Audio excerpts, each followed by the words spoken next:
მოგესალმებით. Ჩვენი დღევანდელი სტუმარია გიორგი კობერიძე. რამდენიმე კვირას ხოთ შორის ამ პოდკასტის ჩაწერა გვინდა და ამ კვირების განმავლობაში სულ ვფიქრობ ხოლმე, რომ ახლა კარგი მომენტია, იმიტომ რაღაც ახალი ხდება, ახლა კარგი მომენტია და ესეც რაღაცა დემონსტრაცია იმის დინამიკის, რაც გვაქვს დღევანდელ მსოფლიოში, რომ ყოველ კვირა, როგორი ტემპით, ჩქარი ტემპით ხდება ახალი მოვლენები, განვითარება სხვადასხვა მიმართულებით და მოკლედ მიხარია რა დღეს შევძელეთ. მადლობა მოწვევისათვის. პირველი სანამ სხვა გეოპოლიტიკური ესეც თემებზე გადავალთ, პირველი შეკითხვა იქნება, შენი სტატუსი ვნახე Facebook-ზე საბჭოთა ოკუპაციასთან დაკავშირებით. და მოდი გავიხსენოთ, თითქოს ეს საკითხი და კითხვა არც კი უნდა არსებობდეს, მაგრამ ვინ არის დღევანდელი რუსეთი, რა იყო საბჭოთა ოკუპაცია და რა გავლენებს, ანუ რას ვიმკით დღეს. ანუ რეალურად იგივე სტატუსიდან გამომდინარე, მათ მაშინ ჩაუყარეს საფუძველი იმისა, რომ თუნდაც სეპარატიზმის, ასევე ეკლესიის მიმართულებით იქნება თუ ხალხის სელექციის მიმართულებით, ანუ ყველაფერს, რასაც დღეს ვხედავთ, რეალურად ამისი საწყისები შეიძლება ვთქვათ, რომ იქედან მოდის და აი რასთან გვაქვს საქმე, რასთან მქონდა გვაქვს საქმე და აი როგორ ხედავ, აი რა გავლენა აქვს დღევანდელ დღეს. რიცხვები არ ტყუიან. საქართველოს ტერიტორია იყო 107,000 კვადრატული კილომეტრი. 1919-21 წლის მონაცემებით და დღეს არის 79,700 კვადრატული კილომეტრი. ანუ ეს ხო იმის ინდიკატორია, რომ საქართველოს ეს ტერიტორიები დათმო. საქართველოს არ დაუთმია უბრალოდ თუ ვიტყვით, ეს დათმო საბჭოთა რუსეთის იმპერიამ. პირველი რაც გააკეთა, ერთ-ერთი პირველი საბჭოთა რუსეთის იმპერიამ საქართველოს რომ დაიპყრო, იყო არა მხოლოდ ის რომ დაიწყო დახვრეტები, რასაც შევეხები მე აუცილებლად მალე ძალიან. არამედ ერთ-ერთი პირველი იყო გადასცა თურქეთს მოსკოვისა და ყარსის ხელშეკრულებით და სხვადასხვა შორის ეს ხელშეკრულება ყბადაღებულია. ბევრს ლაპარაკობენ ხოლმე ამაზე რაღაც სხვადასხვა მიზეზების გამო, მაგრამ ამ ხელშეკრულების ინიციატორი იყო საბჭოთა რუსეთი, რომელმაც გადასცა საქართველოს ტერიტორიები კავკასიის დიდი ნაწილი, განსაკუთრებით კი ართვინისა და არტაანის მხარეები, ისე როგორც შავშეთის სრულიად ქართული რეგიონი. ათათურქის თურქეთს, იმიტომ რომ მაშინ მასთან სურდათ ურთიერთობის დაალაგება. ეს ერთი. ანუ გეოპოლიტიკური გადაწყვეტილება იყო მათ. ხო, როგორც საქართველოს ხარჯზე, ღიად რო თქვა. მეორე, ლორეტაშირის, ანუ ლორეს ნეიტრალური ზონა მთლიანად რუსეთის აქტიური ჩართულობითა და ინიციატივით გადაეცა სომხეთს, ხოლო ჰერეთის ტერიტორიაზე ზაქათალას რაიონი ასევე მთლიანად გადაეცა აზერბაიჯანს. არღუნის ხეობა, ეს არის ანატორის ზემოთ, მუცოს ზემოთ, ეს არის პირიქით ახევსურეთი, საქართველოს სრულად ევროპული ტერიტორია. თუკი ჩვენ ვიტყვით, რომ წყალგამყოფ ქედზე გადის ევროპა-აზიის საზღვარი, თუკი ამ დაშვებას გავაკეთებთ, მაშინ ესეთი უმნიშვნელოვანესი ისტორიული ძეგლებით, მათ შორის უძველესი ისტორიული ძეგლებით, ასე ვთქვათ, სავსე ტერიტორია გადაეცა რუსეთს. რუსეთმა მიიღო ეს ტერიტორიები. საქართველოს მაშინ პრეტენზია ჰქონდა და შანსი ჰქონდა ეკონტროლებინა დვალეთი. ეს არის ჩრდილოეთ ოსეთის ტერიტორია, მაშინ ვერ აკონტროლებდა, მაგრამ ჰქონდა ამის შანსი და აფხაზეთის მიღმა, ფსოუს მიღმა კიდე სხვა ტერიტორიებიც. ამიტომაც საქართველოს ყველაფერი დაკარგა და ამის გარდა საქართველოს მიიღო საკუთარ ტერიტორიაზე სეპარატიზმი. კაი, აფხაზეთის ავტონომიას ისედაც ჩვენ ვცდილობდით საქართველოს აღიარებდა ამას, მაგრამ სამხრეთ ოსეთის ავტონომიური ოლქი არის ჩვეულებრივად ყურით მოთრეული ტერიტორია, რომელიც სპეციალურად შექმნეს იმისთვის, რომ საბჭოთა რუსეთის სასარგებლოდ 3 აჯანყება რომ მოაწყეს ცხინვალის მიდამოებში 3 და სხვადასხვა შორის ქართული მოსახლეობის გენოციდი ახლდა ამასთან 1920 წელს, ვინც არის ის წიგნში ჩახედოს და ძალიან კარგად ჩანს ვალიკო ჯუღელის მოგონებები ამ საკითხზე. ამის დაჯილდოება იყო და მე მთელი ეს 70 წელი ხდებოდა ამ სეპარატიზმის ხელშეწყობა. ქართული ენის განდევნა ხდებოდა ამ ტერიტორიაზე და ეს ყველაფერი საბჭოთა რუსეთის მემკვიდრეობა, აბა რა არის? აფხაზეთში რა სხვა თემა კი არ მიდიოდა. აფხაზეთში ჯერ 1930-იან წლებამდე მიზანმიმართულად ცდილობდნენ, რომ აფხაზეთის სტატუსი ყოფილიყო გათანაბრებული. ცდილობდნენ, არ გამოვიდათ თავიდანვე, მაგრამ ცდილობდნენ ყოფილიყო გათანაბრებული საქართველოს სამოკავშირეო რესპუბლიკის სტატუსთან. ვერ გამოვიდათ ჯერ კიდევ მაშინ, იმიტომ რომ ამაზე პროცესები მიდიოდა და ქართული მთელი ინტელიგენცია დახვრიტეს. აფხაზეთში ქართული ინტელიგენცია დახვრიტეს ამისთვის, რომ ეს გაეკეთებინათ. საბოლოო ჯამში, როდესაც მე უკვე ბერიაც დახვრიტეს და ბერიაც მოკლეს, ბერიას შემდგომ ხელახლა წააქეზეს ეს სეპარატიზმი და მთლიანად დაიწყეს აფხაზური მოსახლეობის ანტიქართული განწყობების შექმნა. ანუ ეს არის საბჭოთა ოკუპაციის პირველი ტერიტორიული ფასი, მაგრამ ტერიტორიას თოთხან გავჩერდეთ. ადამიანური ფასი რა გადავიხადეთ.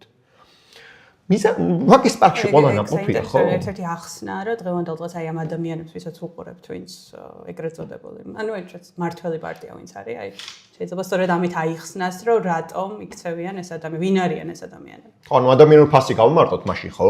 ადამიანური ფასი ეგეთია, რომ თუ გინდა შენ შექმნა მორჩილი ელიტა, ყველა ვინც არა მორჩილია უნდა მოკლა. ანუ სულ არაფერ არის ძალიან ეს ფილოსოფიური სიღრმეს არ ვლაპარაკობ. ხო, ანუ ეს არ არის რომ მხოლოდ შედიხარ ქვეყანაში ხოცავ ადამიანებს, ეს არის რომ მიზან მიმართ სტრატეგია. სელექცია, ანუ გადარჩევა. ხო, არსებობს დარვინიალური სელექციის პროცესი, როდესაც ბუნებრივი გადარჩევა მიმდინარეობს, ანუ ამბობენ რომ ძლიერი გადარჩევა სუსტი მოხდება. ეგრე არ არის, ვინც ადაპტაციას მოახდენს დარვინის ყოველად ეგეთი არის მიდგომა, მაგრამ აქ ეგრე არ იყო. აქ იყო მიდგომა ეგეთი, რომ ვინც აზროვნებდა, ვინც შეიძლება წინამძღოლი ყოფილიყო, უნდა მომკვდარიყო. და ეს დახვრეტის ტალღები 1924, 27, 30-იან წლებში გაგრძელდა, ხო? 27 წელს უკვე ძირითადი მასა უკვე დახვრეტილი იყო მოსახლეობის. 20-იან წლებში სპეციალურად შორაპანის რკინიგზაზე, შორაპანის სადგურზე გააჩერეს რკინიგზის მატარებელი და ყველა ის პოლიტიკური თუ სამხედრო ოფიცერი დახვრიტეს, ვისაც ქვეყანაში რაღაც სიტყვა ეთქმოდა, იმიტომ რომ ერს აღარ ყოლოდა წინამძღოლი, ვისაც ის მიბაძავდა და ვისაც კითხავდა, რომ აი ვისნაირი გინდა რომ იყო. აი, თამუნა ჩვენ შეიძლება ყოლდეს ორივეს ჩვენი იდეალები. ქართველი გმირები, ცოცხალი მკვდრები, გასაგებია ეს ყველაფერი. არ დატოვეს ადამიანები, ვისი მიბაძვა შეიძლებოდა და შემდეგ რო დახვრიტეს, ძველ რომში არსებობდა ეგეთი წყევლა. წყევლა რა სასჯელი. დამნატიო მემორიაა, რომელიც ნიშნავდა იმას, რომ შეკი არ გკლავდნენ მხოლოდ, შესახალს შლიდნენ.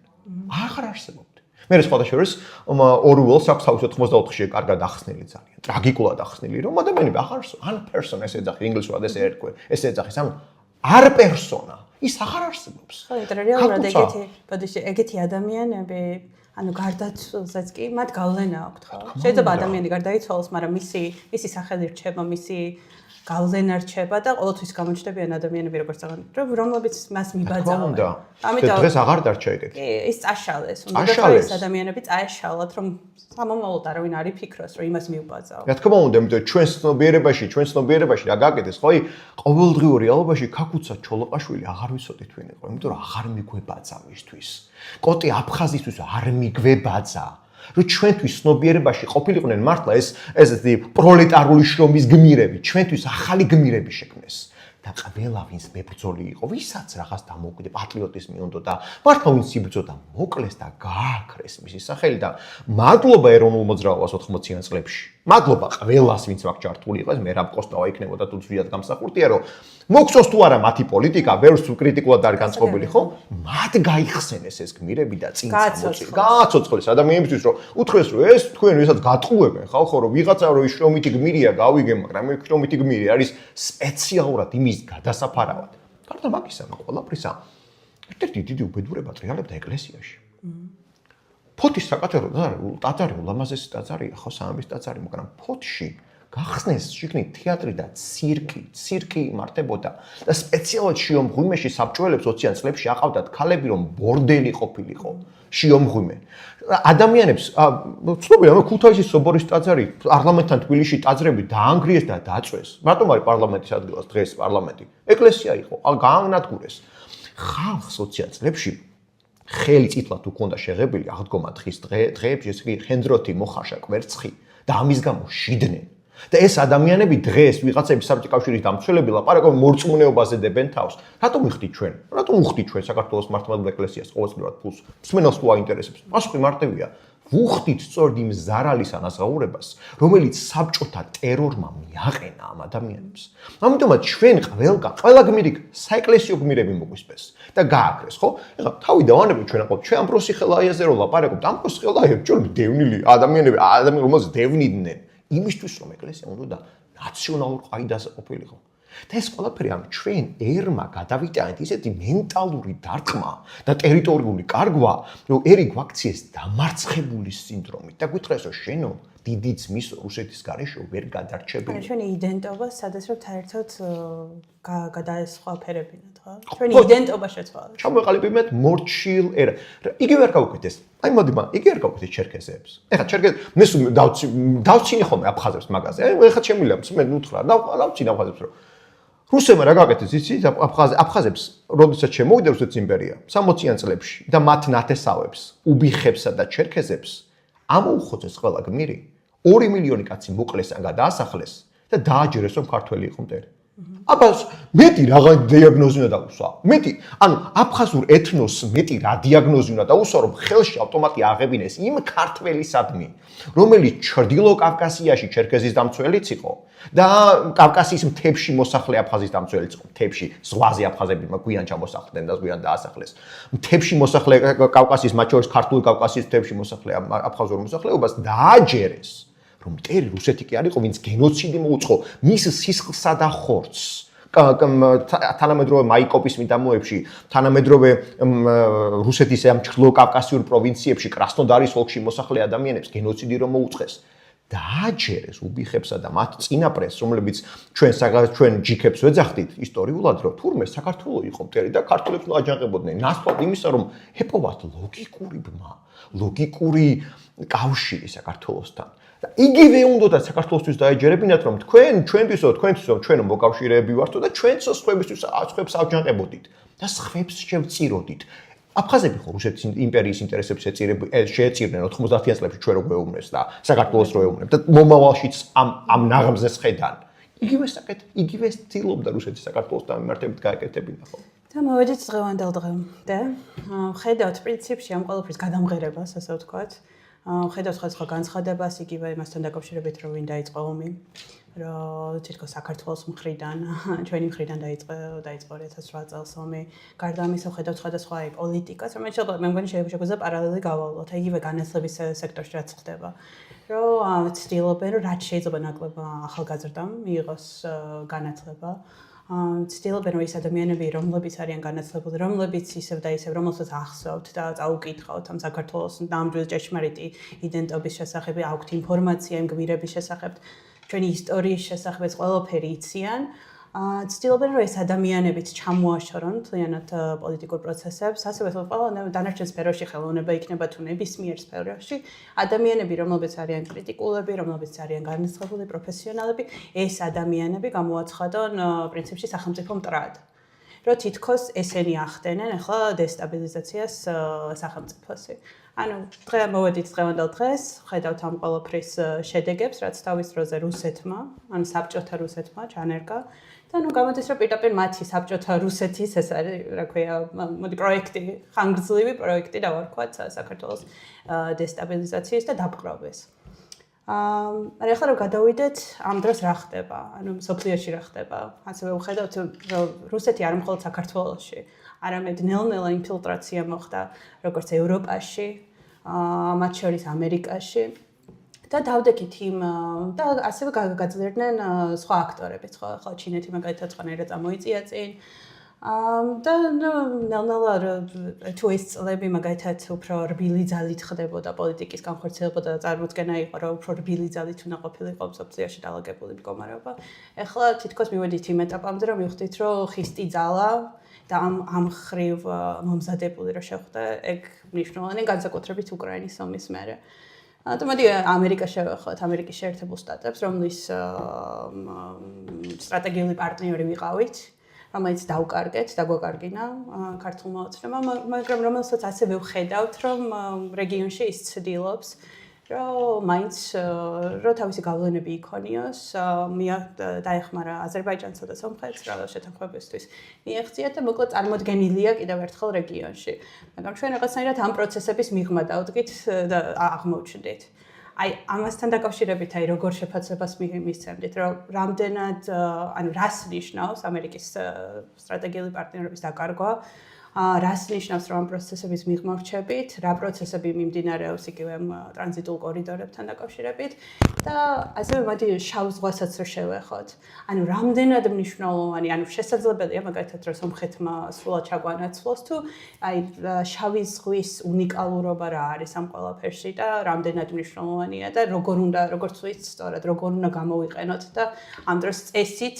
რას უნდა ვაკეთებდეთ როგორ უნდა პოზიციონირდეთ რეგიონში პირველ რიგში დავიწყოთ იმით, რომ თავის დროზე რუსეთმა პოლიტიკური შორს მჭვრეტელობით სამწუხაროდ დასავლეთს ბევრ საკითხში აჯობა.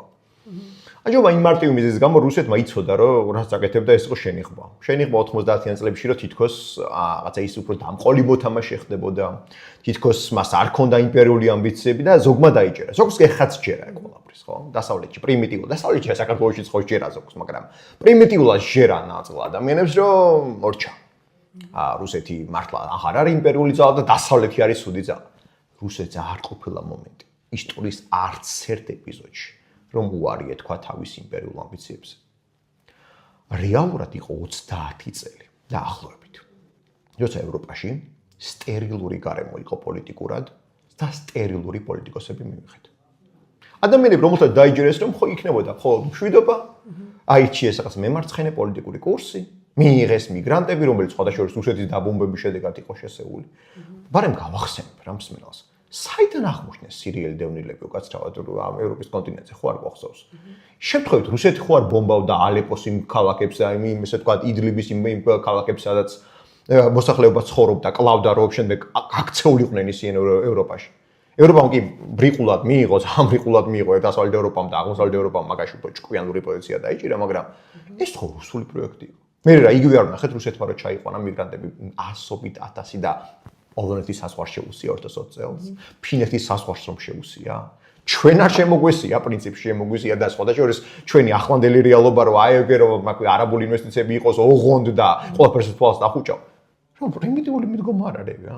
პატარა ქვეყანაში რა მიგრაციას გაუძლებ თუ რამე მართლა მიგრაციის საკითხი მიიღე საქართველოში, ვერაფერს ვერ გაუძლებ, ევროპა ვერ უძლებს მაგას.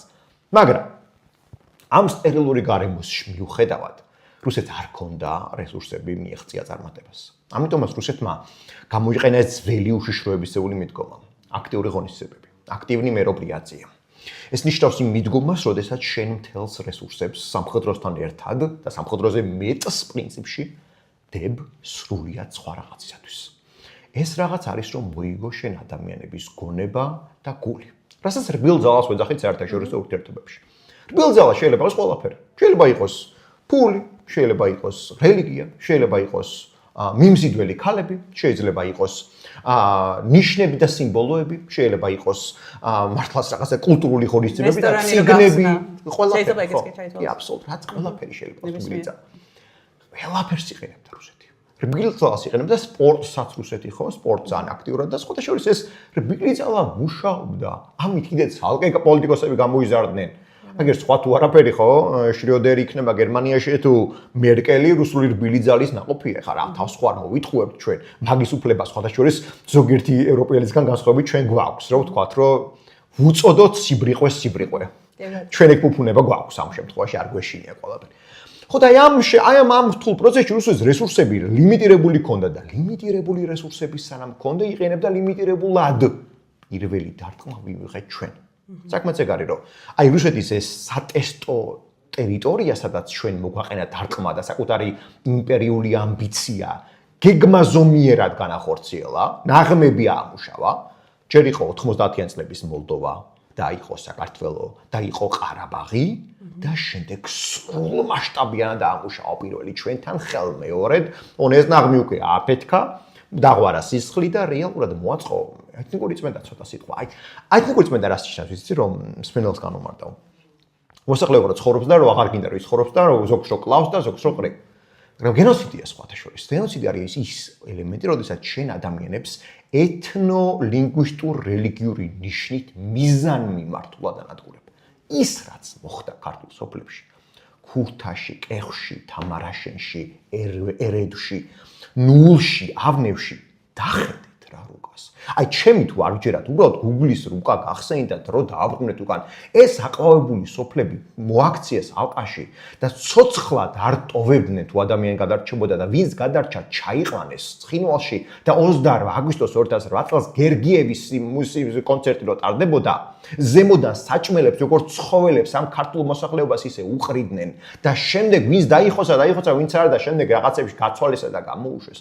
მეტი გენოციდი რა გინდათ? ანუ, როდესაც ჩვენ ლაპარაკობთ დღეს სტოკჰოლმის სინდრომზე, სტოკჰოლმის სინდრომი ფსიქოპოლიტიკური მოვლენაა, როდესაც შენ მოძალად გიყვარდება, იმდენად დიდი დარტყმა მოაყენეს ქართულ მენტალობაზე, ჯერ ნეგატიური სელექციით და გადაარჩიეს როგორც თქვენ საბჭოთა კავშირში და მე ამდენი მარცხით.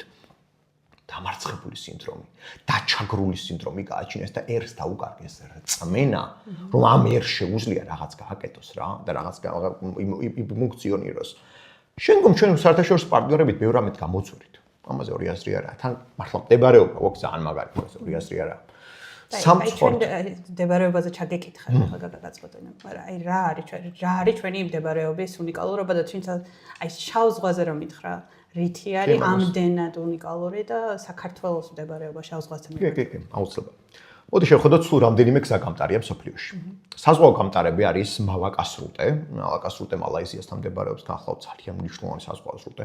სუეცის არხი, რომელიც ხმელთაშუა ზღვის საწითელ ზღვას უკავშირებს და ბალბალმანდების სრუტით გადის შემდგომ არაბეთის ზღვაში. გვაქვს ჩვენ გიბრალტარი, გვაქვს ჩვენ პანამა და გვაქვს ჩვენ შემოვლითი გზები სამხრეთ აფრიკასთან. სულ რამდენიმეა მსოფლიოში ასეთი საზღვაო გზაგამტარი. ხმელეთზე ეს ყველაფერი უფრო ცოტაა.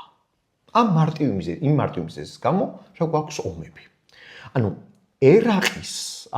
ერაყიდან, ბასრადან სტამბულამდე მიმავალი რკინიგზა არ ფუნქციონირებს.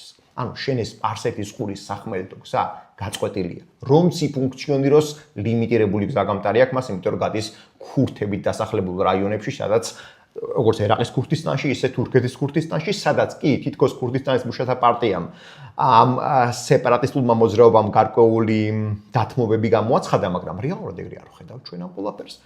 ხოლო მეორე ასეთი გზაგამტარი იყო ჩრდილოეთის გზაგამტარი, რომელიც გადიოდა რუსეთზე, რუსეთიდან მიემართებოდა ბელარუსში, ან უკრაინაში და შემდეგ მიემართებოდა ევროპაში. ეგ გზა აღარ არსებობს. აბა დახედეთ ევროპა-აზიის გზაგამტარს. რაზე გადის? საქართველოს მორჩა. არა აქვს საქართველოს ალტერნატივა ამ შემთხვევაში. საქართველოზე გადის სახმელეთო დერეფანი, რომელიც მიემართება ან თურქეთისაკენ ხმელეთით, ან ზღვით გადის უკვე შავი ზღვით გადის ევროპის კონტინენტზე. დანარჩენი ევროპის კონტინენტზე საქართველოს ევროპის კონტინენტია. თუმცა ერთი პრობლემა გვაქვს ჩვენ. ჩვენი ზღვის აუზის, როგორც მახსოვს თუ არ მეშლება, 52% ოკუპირებულია. ჩვენ ხომ 20% ტერიტორიის ოკუპირებულია. კი, ოღონდ ზღვის 52%. ანუ აფხაზეთის ტერიტორია, რაც ჩვენი არის, 52% ჩვენი ზღვის ოკუპირებულია და ჩვენ ლიმიტირებულ სივრცეში მოქცეული რა, ღრმაწყლოვანი პორტი გვაქვს ერთი ოჩამჩირე, რომელსაც ვერ ვაკონტროლებთ. რუსეთი ეგრე პირიქით ბაზებს ქმნის ამ ტერიტორიაზე და აპირებს გამოიყენოს ჩვენ წინააღმდეგ. მაგრამ სახმელეთო დერეფანი, რომელიც საქართველოს შეიძლება გავიდეს, პირდაპირ შეიძლება მოხდეს ერთის მხრივ თურქეთის გავლით საბერძნეთში, იტალიაში, რაც ჩვენ გვახსოვს რომ გაზისა და ნავთობის პროექტები საქართველოს რაც ჩამული არის მიემართეთ ტანაპის პროექტი ამის უნიკალური შემთხვევაა, პირდაპირ იტალიაში ხდება.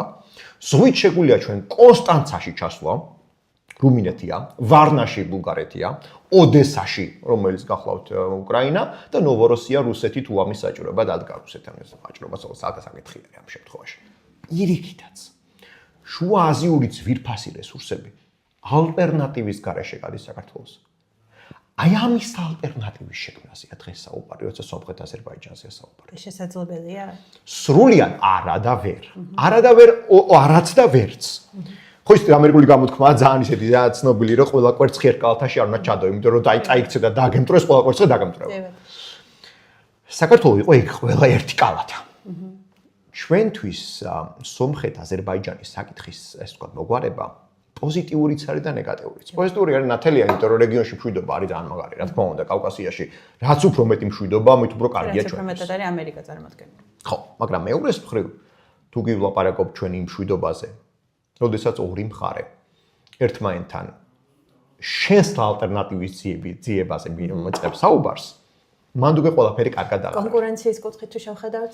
ხო, მაგრამ აქ კონკურენცია არ არის იმაზე, ვის უკეთესი გზა ექნება. აქ არის პოლიტიკური გადაწყვეტილება. აზერბაიჯანი არ არის დემოკრატია, არც სომხეთი არის მაინც და მაინც ბრწყინვალე დემოკრატიის ნიმუში. თუ გადაწყვეტს აზერბაიჯანი, რომ ტვირთების ის მნიშვნელოვანი ნაწილი, რომელიც მას უნდა 15%-ზე საუბარი დაახლოებით, გაივლის სიუნიქის დერეფანზე, ზანგეზურს ეძახიან ეს, მაგრამ სომხეთის სიუნიქის პროვინციაზე და ნახიჩევანზე, რომელიც არის აზერბაიჯანული ანკლავი, ტექნიკურად რო ვთქვათ, ისე ექსკლავი არის, მაგრამ მსმენელისთვის ანკლავი უფრო განმარტოთ, ანკლავი, საიდანაც ალიევების ოჯახია წარმოშობილი. ძალიან აწყობს რომ ეხა ნახიჩევანი იყოს აქტიურად გააქტიურებული, წარმატებული და პირდაპირ დაკავშირებული თურქეთთან, მაგრამ ვთქვი არაც და ვერაც ორივე განმარტოთ. არის, იმიტომ რომ ყველაფერს არ გადაანაწილებენ, იმიტომ რომ ეგაც იგივეა რომ ბოლომდე შენ არავინ არ ჩაგანაცვლებს, მით უმეტეს ზღვა შენ გაქვს, მათ არ აქვთ.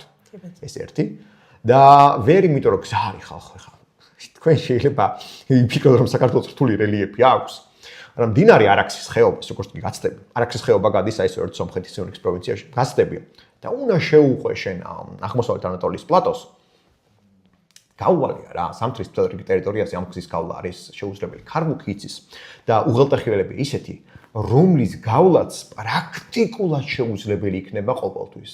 ანუ ტექნიკურად კი არ არის გზა გაყვანადი რთული, არა, მე იმის უბრალოდ რასაც ეგრეთ წოდებოდეს maintenance რო ეძახიან, ხო, ანუ მოვლა ძალიან რთული ამ გზის ყოველდღიურ რეალობაში. და ქარი ეს ზვავსაშიშროება, მიწაყრილები და ასე შემდეგ სულ პრობლემაა ამ ტერიტორიაზე. პლუს ამას გვაქვს საკითხი აქაც ქურთების. ქურთების ან უსაფრთხოების დილემა აქაც შემოდის ძალიან დიდი, იმიტომ რომ ამ ტერიტორიებზე ცხოვრობს მათ შორის ქურთული მოსახლეობა. და ხო როგორც აღნიშნე, აქაც არის ისიც რომ დასავლეთსაც არ აწყობს მხოლოდ ესე თქვა მთელი ფსონის აზერბაიჯანის. ესიც საქართველოს რას უნდა აკეთებდეს, როგორ უნდა პოზიციონირებდეს, ან როგორ უნდა შეინარჩუნოს და გაუწიოს წინააღმდეგობა ამ კონკურენცია და ვარქვათ, ამ კონკურენციას. გასაგებია რომ ეს შავი ზღვა, ანუ ჩვენ უნიკალური ვართ ამით და აი ამ მიმართულებით შეიძლება რომ ამას ვერ წაგვართმევენ, მაგრამ აი დანარჩენი, რასაც შევეხეთ, აი რას უნდა ვაკეთებდეთ წესით, რომ აქ ჩვენი ძალა და ჩვენი მნიშვნელობა შევინარჩუნოთ. ვიყენებდეთ ზღვას მაქსიმალურად. პორტები, რომელიც გვაქვს, ის პორტები არის გასავითარებელი და გასადიდებელი. ეს არის ყულევი, ეს არის ფოთი, ეს არის ბათუმი, მაგრამ არასაკმარისია. ანაკლია შემთხვევითი არა ჩვენი პოზიციონირებისათვის ანაკლის გაშენება და ღრმაზღვოვან პორტად ქცევა ჩინეთისთვის ან ამერიკისთვის კი არ გვინდა კაცო ეს ყველაფერი ჩვენთვის გვინდა ანუ პირველი მენტალური პოზიცია და დაშვება უნდა გქონდეს რომ რაღაცებს ვაკეთებთ ჩვენთვის თუ სახელმწიფოს არ აკეთებ ეგოისტური სახელმწიფოებრივი ეგოისტური ბიზნესისთვის აკეთებს სხვისთვის კოლონია ხარ მაგრამ კოლონიური იყო ის გადაწყვეტილება რომ ანაკლის სპორტი შეჩერდა ჩვენთვის გვინდა ეს სპორტი რომ გზამ გაიაროს ამ შემთხვევაში და უალტერნატივო ყველა ტვირთმა შრალმა ტვირთებმა შენს გარდა ალტერნატივა ვერ იპოვონ ამ შემთხვევაში ამისთვის კიდე ეს ყველაფერი პლუს ამას ჩვენ ავტობანები გზები რკინიგზა ეს მაქსიმალურად გასავითარებელია რაც ხდება ნელ ტემპში მაგრამ ხდება და შემოვლითი გზები რომელიც თავის დროს ხოთაშორის 2012 წელს რომ ხელისუფლება შეიცვალა ხელისუფლება შემოვლით გზებზე რაღაც ისინი თქვა რა უარყოფით მას ჩვენ თბილისში შემოვლითი გზა რკინიგზის გატანა და რაღაცები მაშინ თქვა რომ ეს არ იყო სახელმწიფოებრივი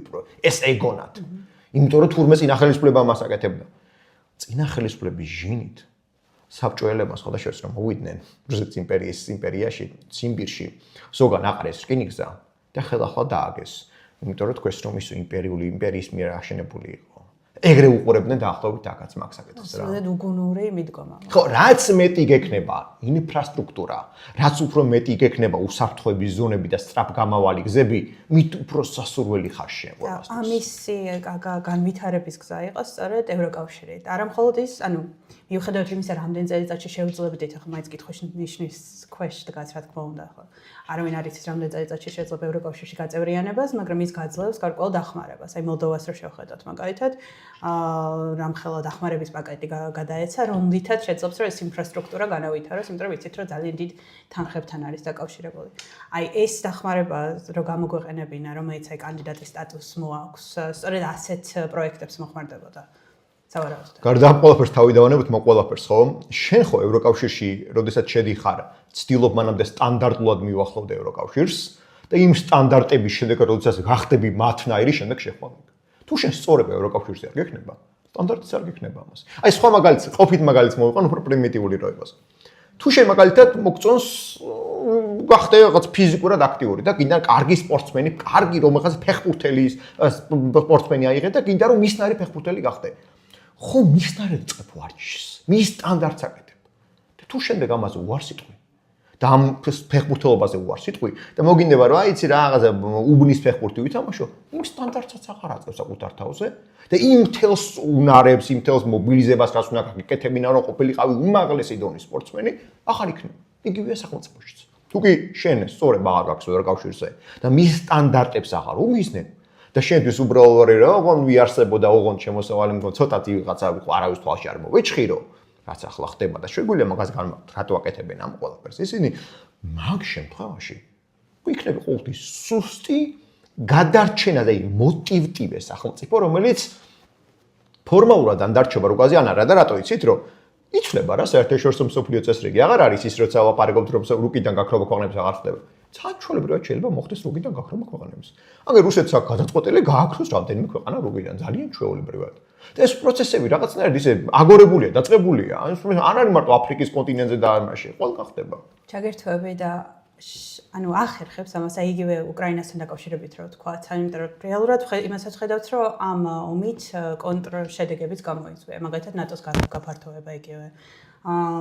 უკრაინის სამხედრო გაძლიერება, ის რომ ევროკავშირმა მეტად დაიწყო უსაფრთხოების მიმართულებით ზრუნვა, ის რომ მაგალითად ნატოს წევრმა ქვეყნებმა გაზარდეს უსაფრთხოების შეჩადებული ინვესტიცია და ასე შემდეგ. ანუ ამ ომით გამოიწვია ის, რომ ეს ძალები კონცენტრირებული არიან გაძლიერებაზე და გარდა ამისა, უკრაინაც ხედავთ, რომ დღეს იბრძვის, არა თუ იბრძვის, არამედ გარკვეულწილად გაძლიერდა და ისეთი ინფორმაციაც, ასე ვთქვათ, ისე გაიწურთნა, რომ ეს ძალიან დიდი სიმდიდრეა, თუ სწორად ამბობ, სიმდიდრეა ასევე ევროკავშირისთვის და ამერიკისთვის.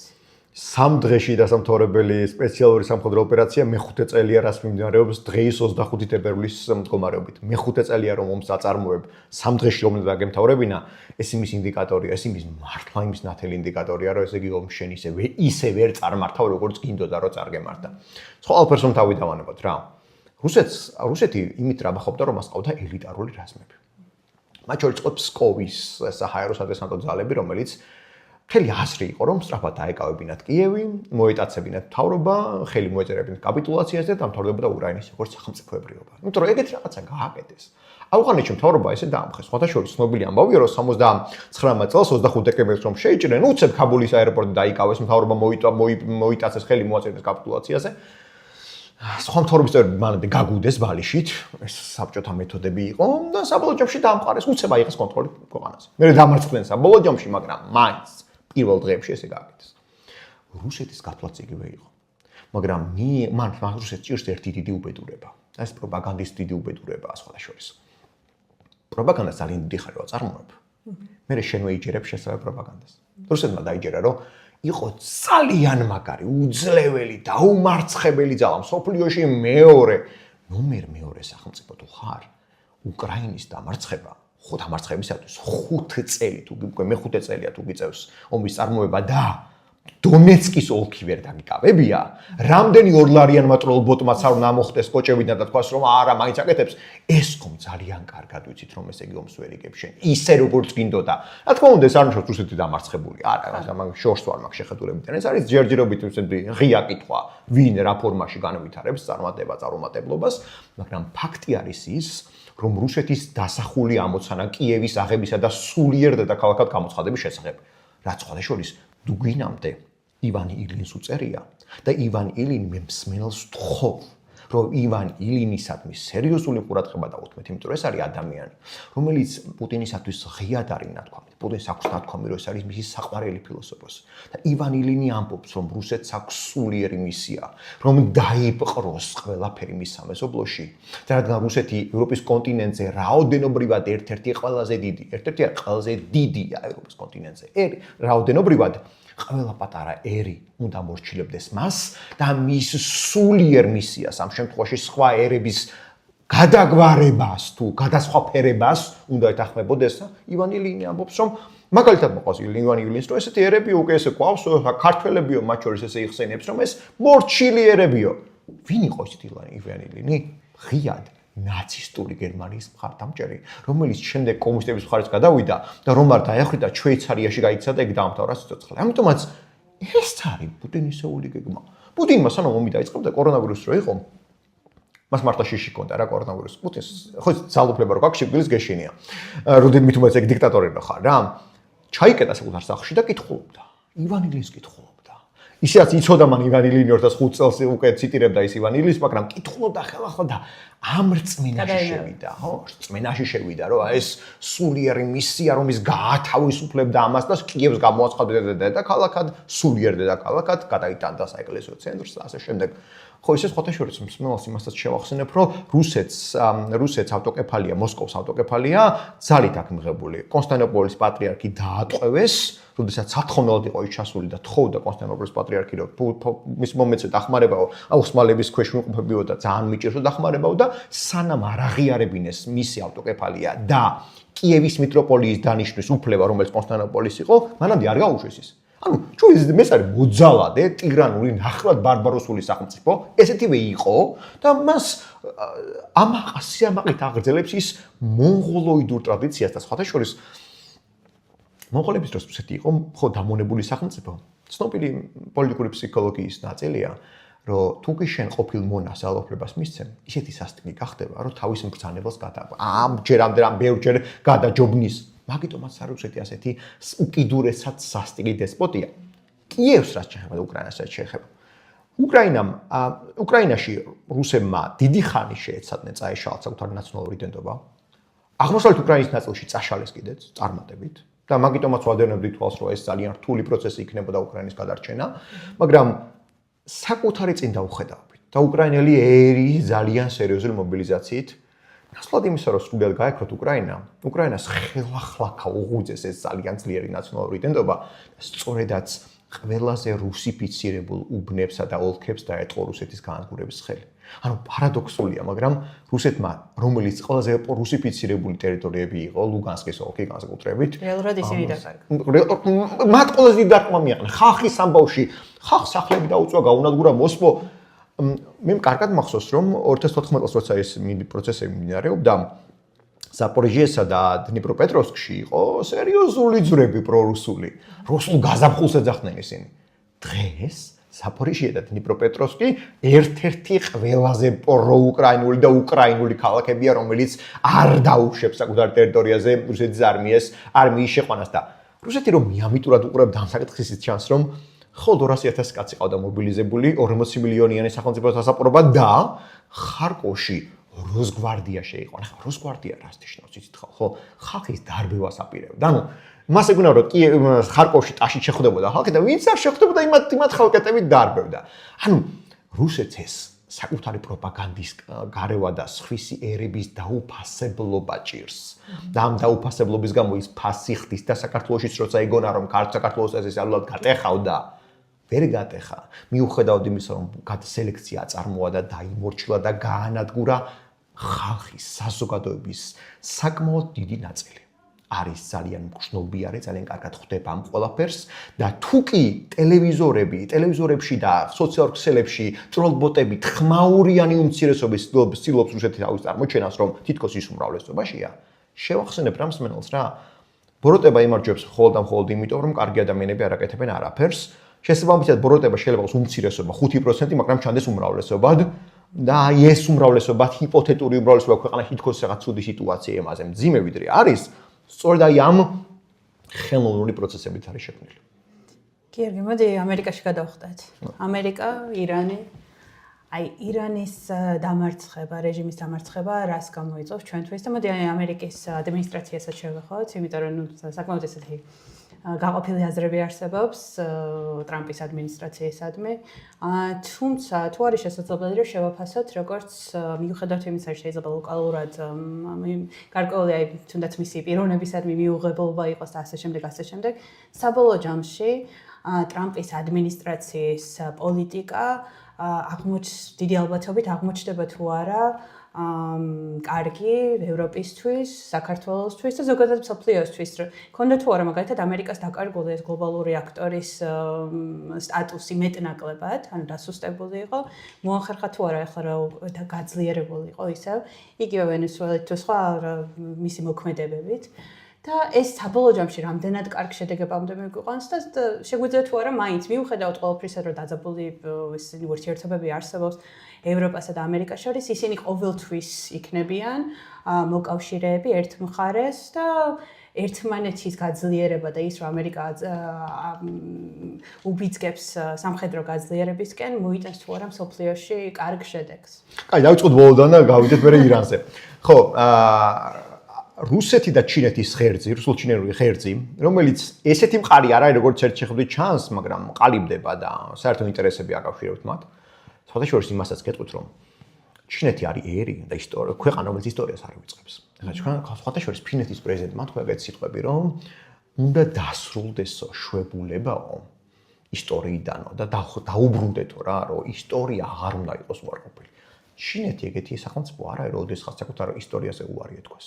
ჩინეთი არის ძალა, რომელსაც ახსოვს ბოქსერთა აჯანყება, რომელსაც ახსოვს იესოს ძმის ესეთი ისტორიული ეპოქა არის რა, ერთ-ერთი ყველაზე მეტი ადამიანი აიღუპა ისტორიაში იესოს ძმის აჯანყების პერიოდში, ტაიპინგის, ესე ქვია ჩინო, ტაიპინგის აჯანყება, იესოს ძმა ესე არის ცნობილი იესოს ძმის აჯანყების პერიოდი, რა დროსაც მან დაკარგა რუსეთთან მიმართებით, რუსეთს დაუთმო მთელი მდინარე ამურის აუზი.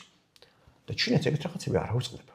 ჩინეთისთვის ჩინეთს საკუთარი სახელი აქვს ხაბაროვსკთან დაკავშირებით. ქალაქი ხაბაროვსკი ჩინეთიზაცია, სინოზაცია მიმდინარეობს. ძალიან აქტიურად რუსული ქალაქია რა. და ჩინეთი სხვადასხვა რომ მოსახლეობის ამბავში აბორტს რო აკეთებდა და ერთი შვილის პოლიტიკა რო ქონდა, ძალიან რთული სიტუაცია შეექმნა ამის გამო. ქალებს კლავდნენ, გოგო ბავშვებს კლავდნენ, აბორტს აკეთებდნენ და ბიჭებს ტოვებდნენ. და ამის გამო შეექმნა სერიოზული დემოგრაფიული პრობლემა. ქალების დეფიციტია. რუსეთში პირიქით ამ შემთხვევაში ჭარბი არის ქალების რაოდენობა, მამაკაცები ფრონტზე კვდებიან და ზოგი ალკოჰოლიკი არის და სადღაც ხევში კვდება და ამ ფონზე გაივსო რუსი ქალებით ჩინური, ესე ვთქვათ, ჩინური ქალაქები, რუსები თხოვდებიან ჩინელებზე და ცდილობს ეს რაღაც ერთგვარი ურთიერთობის დამყარებას.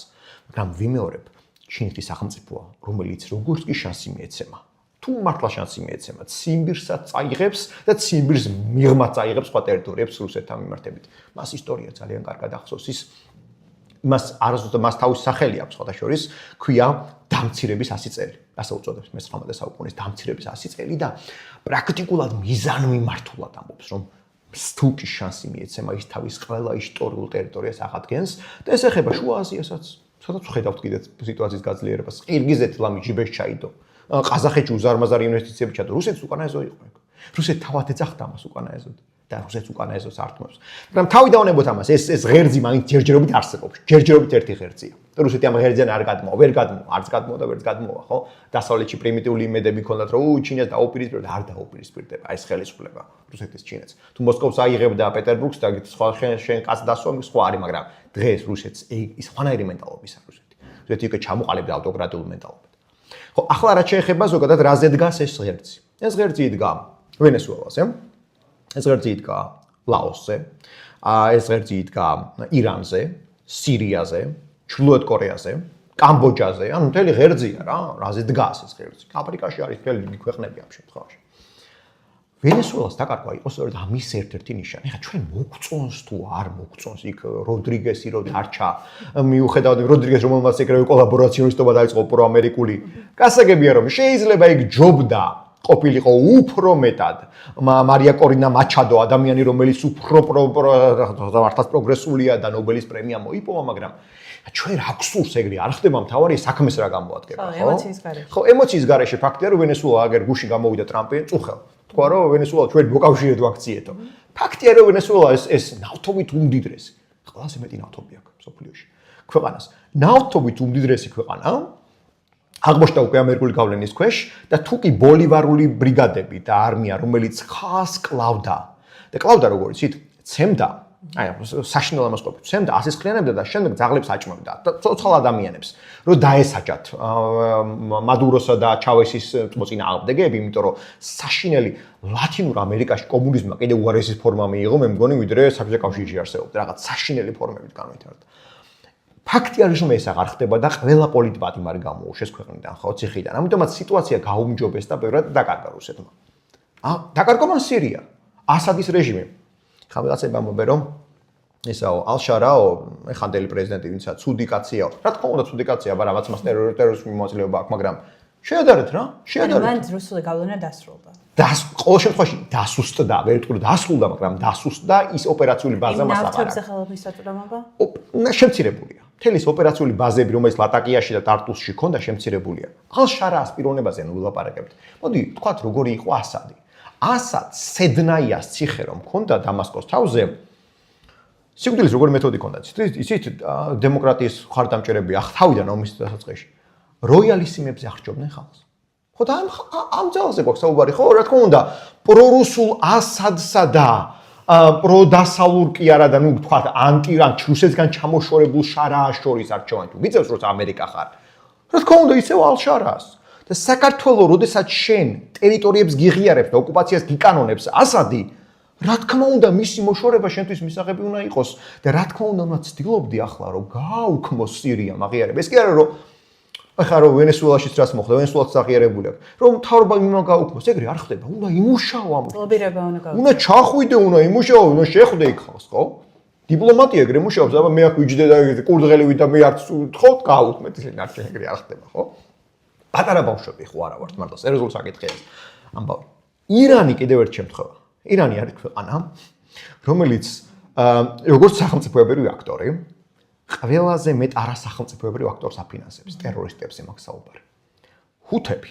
იგივე ჰუსტები გამოქვაბულებში რო ცხოვრობდნენ იემენში და სანაა რო აიხდა ქალაქი იემენში ჩვეულებრივი ტერორისტები არიან როგორ იცით ქოლერა გამოიყენეს იარაღად წყალს არ აწვდიდნენ მოსახლეობას კანალიზაციები სპეციალურად დაუხშეს რომ ქოლერა გავრცელებულიყო და ნარკოტიკებს მოიხმარენ რაოდენობითან იცით არსებობს ეგეთი ფოთოლი მისი სახელი სამწუხაროდ თავიდან ამომივარ და 400-იან პატარა სახელი აქვს რომელსაც ენის ქვეშ იდებენ და მეტამფეტამინის სიამონებას იღებენ და შემდეგ აი ნარკოთრობის პერიოდში ჩადიან უზარმაზ და დანაშაულებს სირიაში ასადის რეჟიმს ვაფინანსებდა ირანი კაპტოგენი არის იყო ეგეთი ნარკოტიკი ასევე მეტამფეტამინის დონეზე კაპტოგენს ყიდდა ასადი საკუთარ სამხედროებსაც აძლევდა უფასოდ და სხვა დანარჩენ რეგიონში ყიდდა და ნარკოტერორიზმს აწარმოებს რეალურად გარდა სხვანაირი ტერორიზმისა ირანი ამ შემთხვევაში ჰეზბოლა ვიღოთ ჰეზბოლა არის ლიბანში ბაზირებული შეიტური ტერორისტული ორგანიზაცია რომელიც ხოთავს ყველას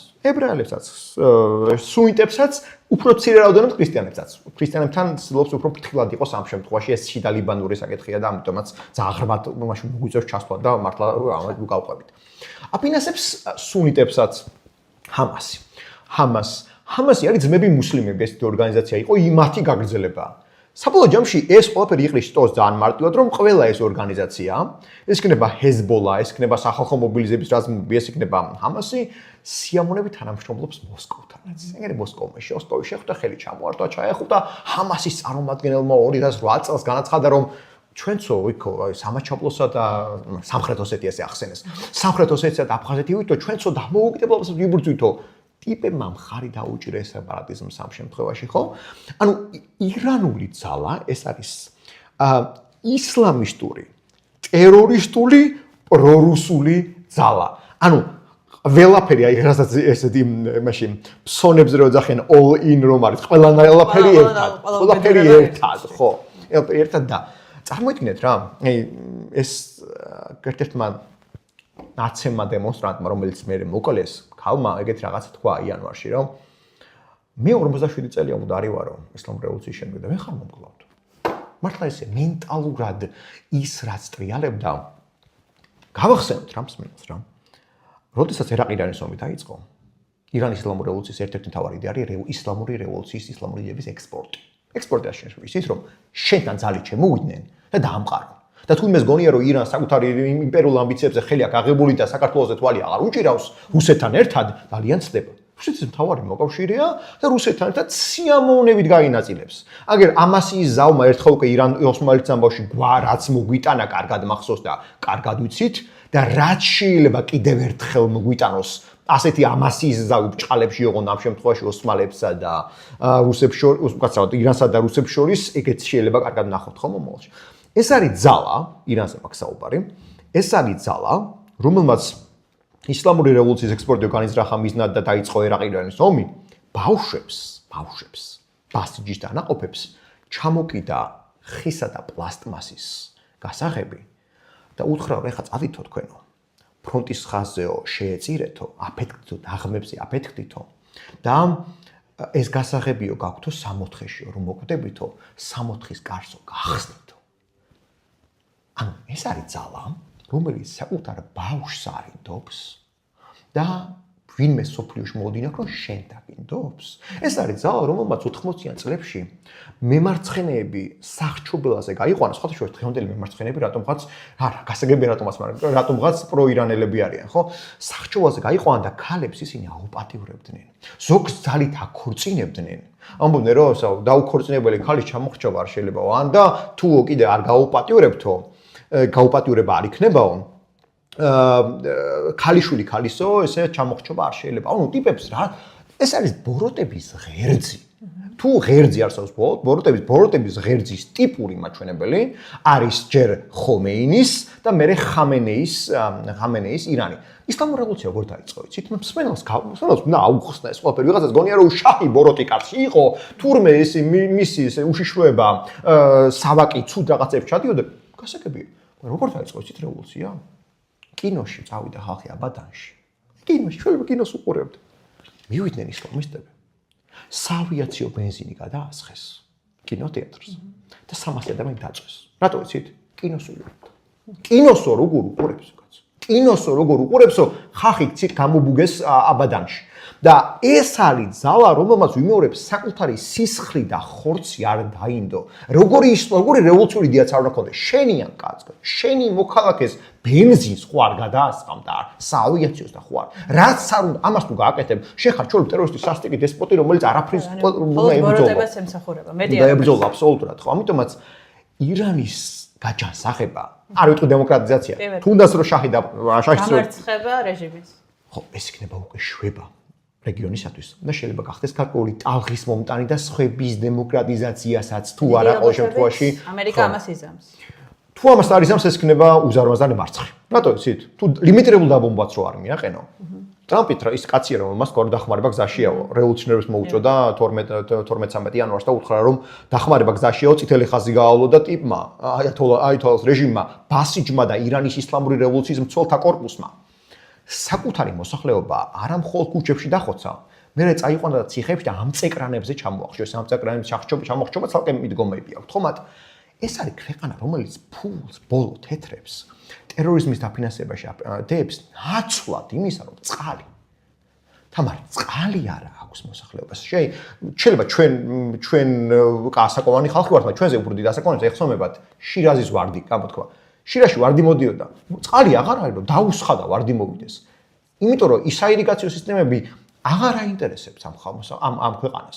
ბოლო ფულს ხარჯავს ბალისტიკურ რაკეტას, რომ ის ხეიბარ შეკანის და ხორამშაჰირის რაკეტა დაამზადოს და პოტენციალად ისრაელს ესროლოს და თეირანის გასასვლელში დადგა საათი, რომელიც აპოკალიფსურ საათს ეძახეს, რომელიც დროს ითვლის ჰიპოთეტური დრო აქვს არჩეული, რომ ისრაელი გაანადგურა. ანუ ეს არის მენტალურად ამაზე მეტი ბოროტების ღერძი ცოტაა. აქ იმაზე კი არა საუბარი, რომ სხვები ანგელოზები არიან, არა, შედარებითი არა, შენ როგორც სახელმწიფო ხარ, ქვეყანა საქართველო, რომელიც მუდმივად აკეთებს არჩევანს. რატო იცით? ეგზისტენციალური საფრთხის წინაშე რომ გახარ, გაფაციცებით ხარ რა, მოდი რა გავაკეთე. და როდესაც შენ ქვეყანა საქართველო არჩევნის წინაშე გახარ, რომ რუსეთის ღერძი გირჩევნია, სადაც ირანი არის წარმოდგენილი, ჩინეთი არის წარმოდგენილი, რომელიც სხვათა შორის ცის დაუბრუნდება უცებად, რომელიც ცალკე თავის პრობლემები აქვს და სოციალური კრედიტების სისტემა აქვს გაცემული, ანუ შენ რომ, რა ვიცი, ალკოჰოლს მოიხმარ, შენი სოციალური ფულები დაბლა ჩამოდის აპლიკაციაში და თვითმფრინავის ბილეთზე არ მაქვს საუბარი, მატარებლის ბილეთს ვეღარ ყიდულობ, ამ ქვეყანასთან შენ გინდა რომ სტრატეგიული პარტნიორობა გააკეთო. ეს დიაგნოზია რა. და რუსეთი როდესაც ცდილობს შენს გენოციდის მოწყობას და მოწყობილი აქვს და ამბობს რომ ქართველიერიო, რუსი ერისო, მორჩილი უნდა იყოსო, ივან ილინს რასაც ჯერა და უმღეროდეს რუსული დეებსო. ეს უკვე განაჩენია საკუთარი მომავლისათვის, ხო? ამიტომაც არის რომ დღეს ჩვენ სოფლიო არა მარტო ჩვენ გამყოფზე ვიმყოფებით ტრამპის ადმინისტრაციას ძალიან ბევრი ცუდი რამ ახასიათებს. თქვენ კითხვა დასვით. ტრამპის ადმინისტრაცია არის ძალიან პრობლემური. არაპროგნოზირებადია. არ ვიცით ხვალ ის რას იზამს. აი წარმოიდგინეთ როგორ რთულია იმ მეგობართან, შეყვარებულთან, მეუღლესთან ურთიერთობა, რომელიც არ იცი რას გააკეთებს. ხვალ, ვისთან იქნება? შენ არ გჯერა, დაბნეული ხარ. აღარ იცი როგორ დაგეგმო. ეს ადამიანურ ურთიერთობაში. ახლა თქვენ წარმოიდგინეთ, რამდენი რთულია, როცა სახელმწიფო ხარ და არაპროგნოზირებად ქვეყანასთან ლიდერთან გიწევს ურთიერთობა. ძალიან რთულია, მაგრამ უყურეთ ალტერნატიული მიუხედავად ამ ყველაფრისა. ხო, მიუხედავად ამ ყველაფრისა, ალტერნატიული მოცემულობა ამ ქვეყანაში არსებობს და ამ რეალობაში არსებობს და გვაქვს ეგეთი რაღაც, რომ ამერიკის ადმინისტრაცია ახასიათებს კლანები. იქ არსებობს ვიტკოფ კუშნერისეული მიმართულება, რომელიც ალკე კლანი არის, აქვე არის ჯეიდი ვენსი ვიცე-პრეზიდენტის მიმართულება, მარკო რუბიოს მიმართულება, რომელიც შედარებით სასურველი და პროფესიონალური მიმართულება, რომელიც იცვლის სხვადასხვა პოზიციებს, რა, რუბიო უფრო აქტიურ საგარეო პოლიტიკას ემხრობა, ჯეიდი ვენსი უფრო იზოლაციონისტი არის, კუშნერი უფრო კუშნერი და ვიტკოფი უფრო ფულის ორიენტირებაზე არის, ესე თქვა, გადასული და ასე შემდეგ. რაც დამაზიანებელია ბევრგან, მათ შორის უკრაინაში დამაზიანებელია. აგერ საქართველოშიც ფაქტი არის, რომ მაინც და მაინც სასურველი შედეგები, ჩვენთვის ღია პირდაპირ შედეგები არ დგება, მაგრამ ზოგადად მსოფლიოსთვის, ხო? დემოკრატების პოლიტიკა ისეთივე დამაზიანებელი იყო, როგორი დამაზიანებელიც იყო ამ შემთხვევაში, არის და ამ შემთხვევაში ტრამპის ადმინისტრაცია. თუ დაზიანებებს ვთქვით, ამ თავში პლუს მინუსები ჰქონდა. ობამას ადმინისტრაციის დროს მოხდა ყირიმის ანექსია. ამას ხო ვერ გავექცევით. ობამას ადმინისტრაციის დროს მოხდა რესეტის გადატვირთვის პოლიტიკის ხელის დაჭერა კლინტონსა და ლავროვს შორის. საქართველოში აგერ მიწას ისხლისო შეშრობილი არ ქონდა 2009 წელს, ამას რო აჭერდა ხელს კლინტონი ობამას დავალებით. ანუ ძალიან ძიმე რაღაც. ობამამ დაუშვა უამრავი შეცდომა. ამაზე ხა ორი აზრი არსებობს. ტრამპის პირველი ადმინისტრაციის პერიოდში საქართველოს უფრო მეტი ყურადღება იყო და ეს ჩვენ ვერ გამოვიყენებთ მაშინ, მაგრამ იყო ეს ორიენტირება. ამიტომაც ჩვენ მთლიან სურათს დავინახავთ თამარ. დავინახავთ იმ რეალობას, რომ ჩვენთვის აქ იმაზე აღარ არის საუბარი, რომ იქ იდეალურ მთავრობებს ველოდოთ. ეგ არის მიამიტორი მოლოდინი, ამერიკელებს საკუთარი თავისთვის ვერ მოუყვანეთ იდეალური მთავრობა. აქ არის ის, რომ კითხვა, ჩვენ როგორ გამოვიყენოთ, ჩვენ როგორ დავაინტერესოთ თავი, რომ აღმოჩნდეთ ერთის მხრივ ეკონომიკური კოლგის ქვეშ და მეორე რომ მილიტარისტული დახმარების ქვეშ. თორე ჩვენ სამხედრო ძალებს ამერიკული ძალები ვერ ჩაანაცვლებენ, მაგრამ როგორ შევავსოთ? ამისათვის საჭირო ის კი არ არის, რომ თქვათ, რომ მაგერ ყოველწლიური წვრთნები რო ტარდება ეჯალოს სპირიტი. ნატოს წვრთნები საქართველოში. კი არ თქვათ, რომ არ გვინდა, არ მოგწონს, პირიქით შევეცადოთ, რომ მეტი წვრთნები ჩატარდეს, მეტი იარაღი დარჩე ჩვენთვის, იმიტომ რომ ვიღაცები ეტყვიან რუსეთს გამოიწვევ. ისიც რა იწევს რუსეთს? სისუსტე. ეგ ეგრეა. ცნობილი ამბავია მსხვერპლის ფსიქოლოგიაში, ვიქტიმოლოგია არის, ეგეთი იკვლევს მსხვერპლის ფსიქოლოგიას. რას რო სუსტი ხარ, მოძალადეს, უფრო ახაგზნებს და უფრო მეტი მტაცებლური უნარი უნთარდება შენს. თუ იცის რომ შენზე ძალობას დააპირებს, კბილებს მაინც ჩაიმწრევს. კი, შეიძლება მოგიგოს, მაგრამ კბილებს ჩაიმწრევს. მე დაფიქრდება უღირს თუ არა. აი, მაგის ეგრო დაფიქრდეს, ჭირდება ძალა და ჭირდება ბევრი მოკავშირე და შეხედეთ კავკასიის რეგიონს რა. შეხედეთ ერთი წუთი ჩრდილოეთ კავკასიაში ველურთა რეზერვუარია ამ შემთხვევით თუ შეხედავ საკონცენტრაციო ბანაკები სადმე თუ არსებობს ჩეჩნეთში არსებობს. აბა მეტი როგორ რა ინდიკატორი დგას ამ ყველაფერს. ინდიკატორი ხო ვიღაც ამბობს რომ გიორგიო ეს როგორ აღნიშნე როგორ არის ინდიკატორი. შენ ინდიკატორი გვაქვს ხო? რეგიონში სადაც გაქვს საკონცენტრაციო ბანაკი და სადაც იმაზე ფიქრობს ტიპი როგორ დაღვარო შენი სისხლი, როგორ წაართვას შენი მთიელთა რეგიონები, ხო, როგორ წაიყოს შენი, როგორ დაგჩაგროს, როგორ წაგართვას შენი ტერიტორიები, ხო, როგორ ჩაგისახლონ აქ დამატე. ორჩენს ეგ ინდიკატორი როგორ შენი მტრები არიან, შენ სისხლზე არიან ორიენტირებული და ჩეჩნეს და დაღესტანს და ინგუშეთს ნაკლებად, ჩეხეთს და დაღესტანს შეხედეთ რა. აქ არის ტერიტორიები, სადაც აგერ მახაჩკალას აეროპორტში დამждარ თვითმფრინავს შეესია ხალხი და ხალხის ხოცვა გადაწყვიტეს, იმიტომ რომ ფიქრობდნენ რომ მახაჩკალაში შეიძლება თვითმფრინავში ებრაელი მშვიდარიყო თვითმფრინავში. ებრაელი. და დღე არ გავა, რომ ავტომატით ვიღაცები არ დაცხრილონ მახაჩკალაში და ზოგადად მაგ რეგიონში დაღესტანის მიმართულებით და დღე არ გავა, რომ ტაიპებად ცხოვრობენ ჩეჩნები, დღე არ გავა, რომ კადიროვის ტიპმა, კადიროველმა არ მოიტაცოს რომელიღაცა ტომის წარმომადგენელი არ აწამოს, იმიტომ რომ ძალა ანახოს ამ ჩეჩენ ხალხს და დააჯეროს, რომ მხოლოდ გამოსავალი ნაციონალიზმი კი არ არის ჩეჩნური, არამედ გამოსავალი არის ისლამიზმი, ან პრორუსიზმი და პრორუსულობა.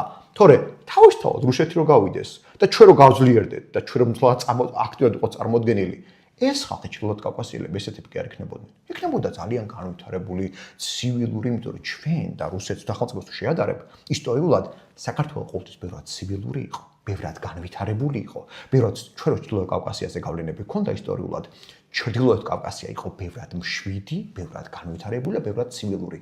გამოჩნდა თუ არა რუსეთი, დაიწყო რადიკალიზაცია, გაიწყო სიგიჟები, ტერორიზმი და ასე შემდეგ. ეს არის ოსმალეთის ექსკლუზიურად, ეს არის ირანის ექსკლუზიურად და ეს არის რუსეთის იმპერიის ექსკლუზიური დამსახურება თორე.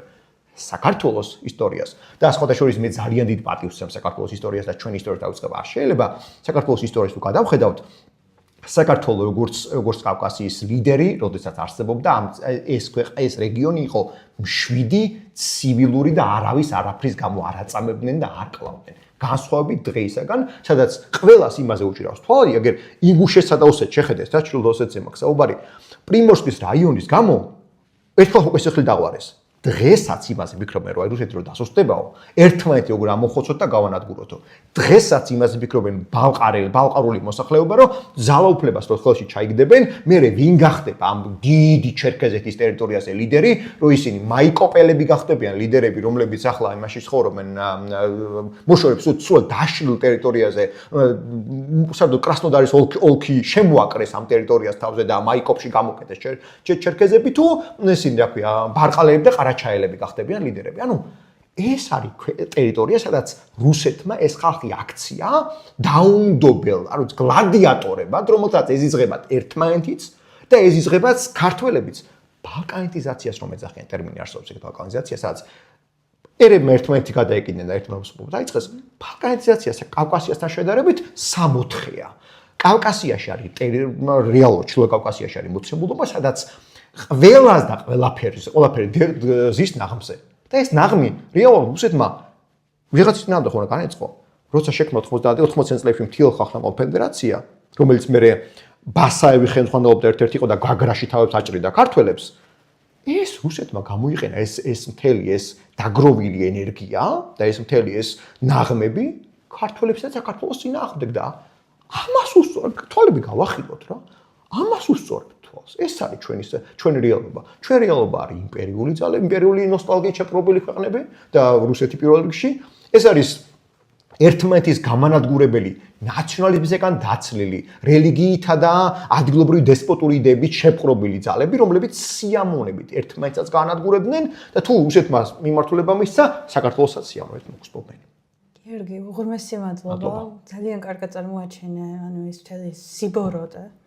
ეს დავარქვათ, რასთანაც გვაქვს საქმე, რომ ხშირად ასე ზედაპირულად, იცი რომ რაღაცა ოკუპანტი ასე შემდეგ, მაგრამ ის სიღრმეში რომ ჩადიხარ, რომ რამხელა მართლა სიბოროტის ღერძთან გვაქვს საქმე და რა სახის დანაშაულებს შედიან. კარგად წარმოაჩინე ასევე რომ საქართველოს ყველაფერში მართლა ნათელი წერტილია. იყო და აქვს იმის პოტენციალი, რომ მიუხედავად იმ რთული მდგომარეობისა, რომელშიც არის, თუნდაც გეოგრაფიულად და ასე შემდეგ, მას აქვს იმის პოტენციალი და ის ყოფილა ამ ყველაფერში ნათელი წერტილი. და უღრმესი მადლობა მგონი, ყველას მოვუწოდებ, რომ მოგესმენ სიამოვნებით გისმენდი და მნიშვნელოვანია რა ეს ყველაფერი იცოდეს ადამიანმა იმისათვის, რომ სწორად შეაფასოს, იმიტომ რომ კარგად ვიცით, როგორც თქვით, იდეალური ჩვენ ახლა იდეალური ვეძებოთ, ეგ ვერ ვიპოვით. დღევანდელ სამყაროში მით უმეტეს, მაგრამ როდესაც არჩევანი დგას და როდესაც გზა გასაყარზე ხარ, რომ აირჩიო, რომ ვისთან გინდა მოკავშირეობა და გადაწყვიტო, რომ ვინ არის შენი დამცველი და როგორ წარმართო შენი მომავალი, მე მგონი აი სწორედ ეს უნდა გქონდეს, რასაც ეს ყველაფერი რაც ილაპარაკე, ეს ყველაფერი გააზრებული, რომ ესე ნაცხლად და მკაფიოდ და პრინციპში საქართველოს ყოველთვის ქონდა, საქართველოს ხალხის ნება ისედაც გამოვლენილია, რომ ჩვენ ბუნებრივად წარმოვადგენთ სწორედ ამ ნათელ მხარეს. და იმედი მაქვს, რომ ისევ დაუბრუნდებით ამ გზას და სწორედ შენაირი ადამიანების დახმარებით და წინ გაწყობით. დიდი მადლობა. დიდი მადლობა.